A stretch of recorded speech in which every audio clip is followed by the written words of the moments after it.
بسم اللہ الرحمن الرحیم۔ السلام علیکم ورحمۃ اللہ۔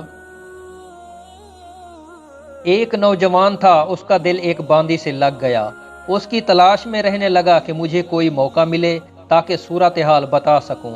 ایک دن وہ کام کرنے کے لیے نکلی، راستے میں مل گئی۔ اس نے اسے روکا اور کہا کہ دیکھو، میرے دل میں تمہارے ساتھ ایسا تعلق ہو گیا ہے کہ میں تمہارے بغیر نہیں رہ سکتا، میں تم سے ملنا چاہتا ہوں۔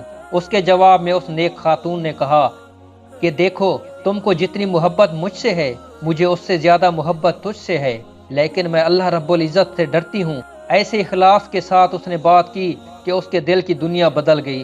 سوچنے لگا کہ اس حرام محبت کو چھوڑو اور چلو علم حاصل کریں، نیکی اور تقوی والی زندگی گزاریں۔ چنانچہ جس بستی میں جدھر علماء رہتے تھے وہاں جانے لگا۔ راستے میں ایک بڑے میاں مل گئے۔ باتوں سے پتہ چلا کہ دونوں کو قریب قریب جانا ہے۔ فیصلہ کیا کہ ساتھ سفر کرتے ہیں۔ اللہ کی شان، گرمی کا دن تھا، چل چلاتی دھوپ تھی، مگر بادل نے سایہ کر دیا۔ نوجوان سوچنے لگا کہ بڑے میاں کی برکت سے سایہ ہے، اور بڑے میاں سمجھتے رہے کہ میری وجہ سے نوجوان پہ سایہ ہے۔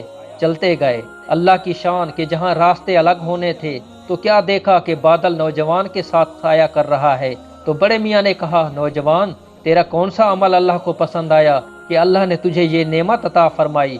اس نے کہا، میں تو گناہگار ہوں اور توبہ کی نیت سے چل پڑا ہوں، لیکن میرا اللہ کتنا قدرداں، کتنا مہربان ہے کہ اس نے مجھے آخرت کی گرمی سے بچانا تو تھا ہی، توبہ کی برکت سے دنیا کی گرمی سے بھی مجھے بچانے کا انتظام کر دیا۔ سبحان اللہ۔